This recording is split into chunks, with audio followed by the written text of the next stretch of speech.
There was once upon a time a poor widow who had an only son named Jack, and a cow named Milky White. And all they had to live on was the milk the cow gave every morning, which they carried to the market and sold. But one morning Milky White gave no milk, and they didn't know what to do. "What shall we do? What shall we do?" said the widow, wringing her hands. "Cheer up, mother. I'll go and get work somewhere," said Jack. "We've tried that before, and nobody would take you," said his mother. "We must sell Milky White, and with the money do something, start shop or something." "All right, mother," says Jack. "It's market day today, and I'll soon sell Milky White, and then we'll see what we can do." So he took the cow's halter in his hand, and off he starts. He hadn't gone far when he met a funny-looking old man who said to him, "Good morning, Jack."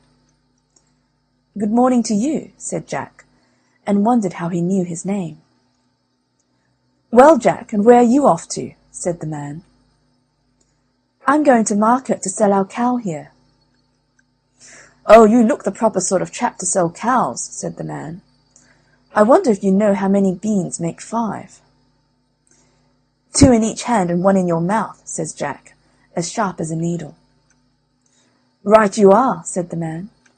"And here they are, the very beans themselves," he went on, pulling out of his pocket a number of strange-looking beans. "As you are so sharp," says he, "I don't mind doing a swap with you, your cow, for these beans." "Walker," says Jack, "wouldn't you like it?" "Ah, you don't know what these beans are," said the man. "If you plant them overnight, by morning they grow right up to the sky." "Really?" says Jack. "You don't say so." "Yes, that is so, and if it doesn't turn out to be true, you can have your cow back." "Right," says Jack, and hands him over Milky White's halter and pockets the beans. Back goes Jack home, and as he hadn't gone very far, it wasn't dusk by the time he got to his door. "What, back, Jack?" said his mother. "I see you haven't got Milky White, so you've sold her. How much did you get for her?"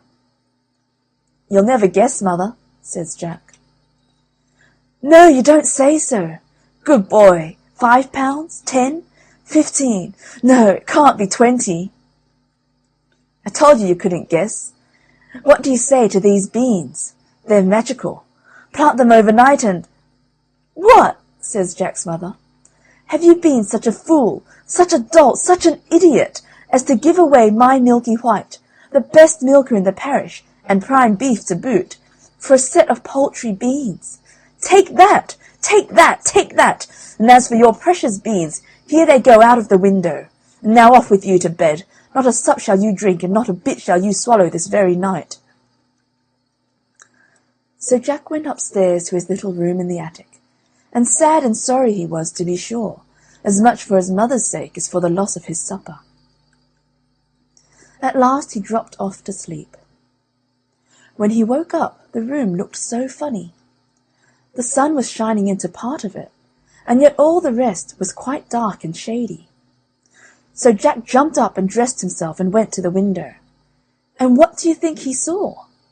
Why, the beans his mother had thrown out of the window into the garden had sprung up into a big beanstalk, which went up and up and up till it reached the sky. So the man spoke truth after all.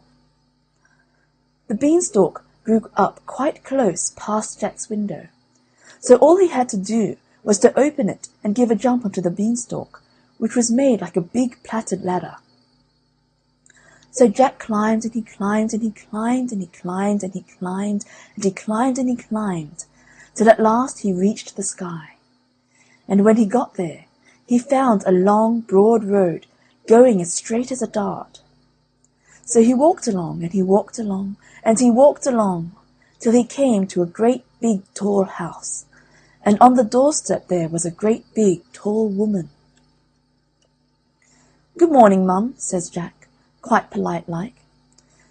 "Should you be so kind as to give me some breakfast?"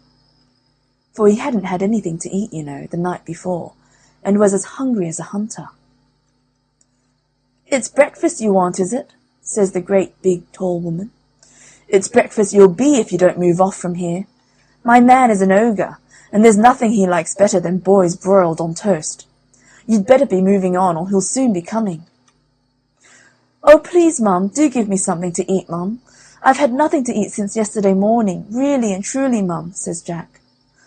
"I may as well be broiled as die of hunger." Well, the ogre's wife wasn't such a bad sort after all. So she took Jack into the kitchen and gave him a junk of bread and cheese and a jug of milk. But Jack hadn't half finished these when thump, thump, thump, the whole house began to tremble with the noise of someone coming. "Goodness gracious me, it's my old man," said the ogre's wife. "What on earth shall I do? Here, come quick and jump in here." And she bundled Jack into the oven just as the ogre came in. He was a big one, to be sure. At his belt he had 3 calves strung up by the heels, and he unhooked them and threw them down on the table and said, "Here, wife, broil me a couple of these for breakfast." "Ah, what's this I smell? Fee, fi, fo, fum, I smell the blood of an Englishman. Be he alive or be he dead, I'll have his bones to grind my bread." "Nonsense, dear," said his wife, "you're dreaming. Or perhaps you smell the scraps of that little boy you liked so much for yesterday's dinner. Here, go you and have a wash and tidy up, and by the time you come back your breakfast will be ready for you." So the ogre went off, and Jack was just going to jump out of the oven and run off when the woman told him not. "Wait till he's asleep," says she. "He always has a snooze after breakfast."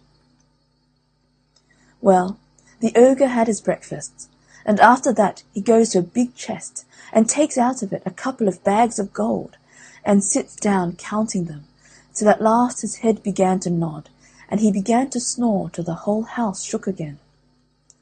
Then Jack crept out on tiptoe from his oven, and as he was passing the ogre, he took one of the bags of gold under his arm, and off he pelters till he came to the beanstalk. And then he threw down the bag of gold, which of course fell into his mother's garden, and then he climbed down and climbed down, till at last he got home and told his mother, and showed her the gold and said, "Well, mother, wasn't I right about the beans? They are really magical, you see."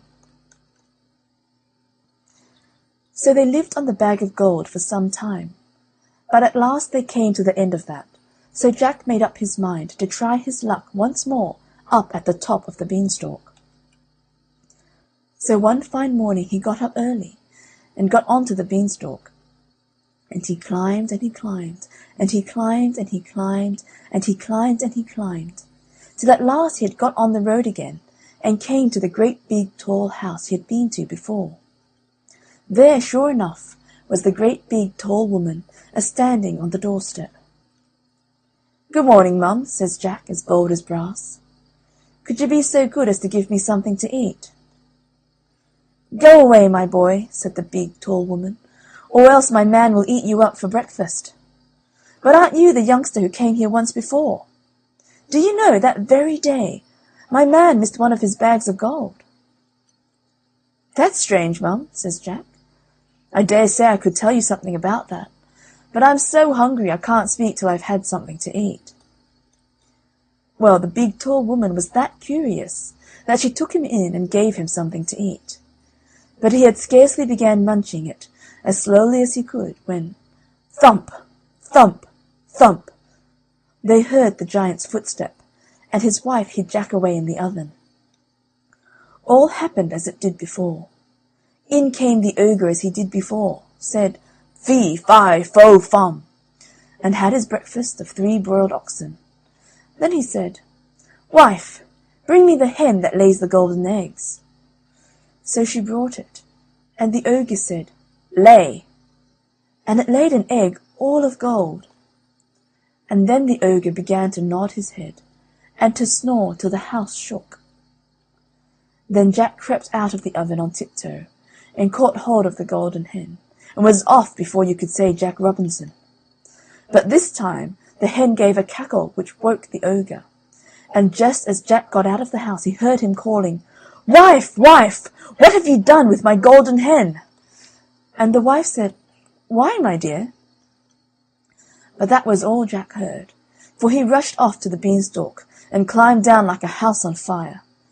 And when he got home he showed his mother the wonderful hen and said, "Lay," to it. And it laid a golden egg every time he said lay. Well, Jack was not content, and it wasn't very long before he determined to have another try at his luck up there at the top of the beanstalk. So one fine morning he got up early and went on to the beanstalk, and he climbed and he climbed and he climbed and he climbed till he got to the top. But this time he knew better than to go straight to the ogre's house, and when he got near it he waited behind a bush till he saw the ogre's wife come out with a pail to get some water. And then he crept into the house and got into the copper. He hadn't been there long when he heard thump, thump, thump, as before, and in come the ogre and his wife. "Fee, fi, fo, fum, I smell the blood of an Englishman," cried out the ogre. "I smell him, wife, I smell him." "Do you, my dearie?" says the ogre's wife. "Then if it's that little rogue that stole your gold and the hen that laid the golden eggs, he's sure to have got into the oven."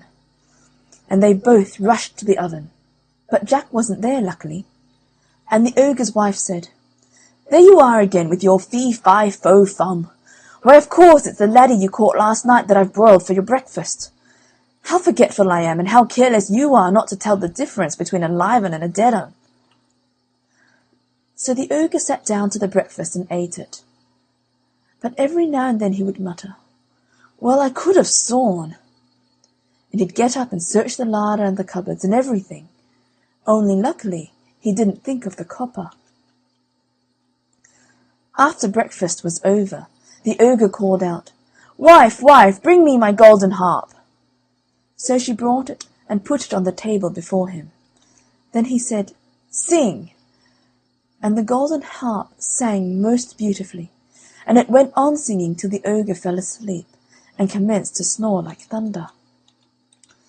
Then Jack lifted up the copper lid very quietly and got down like a mouse and crept on hands and knees till he got to the table, when he got up and caught hold of the golden harp and dashed with it towards the door.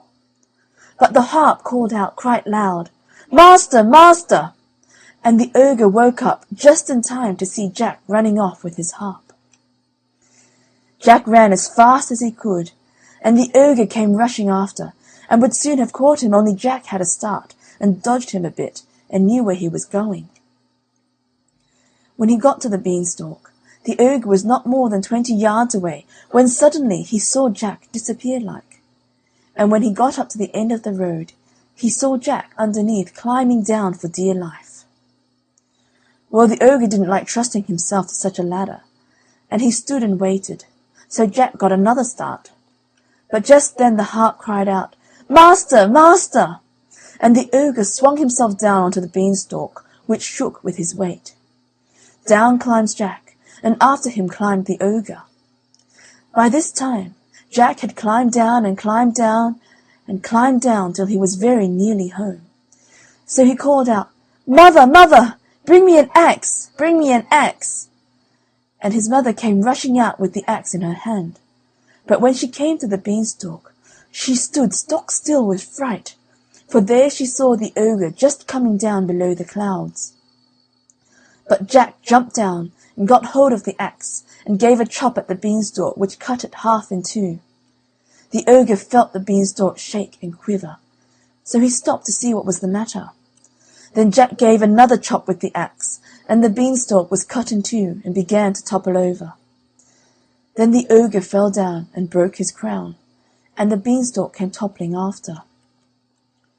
Then Jack showed his mother his golden harp, and what with showing that and selling the golden eggs, Jack and his mother became very rich, and he married a great princess, and they lived happy ever after.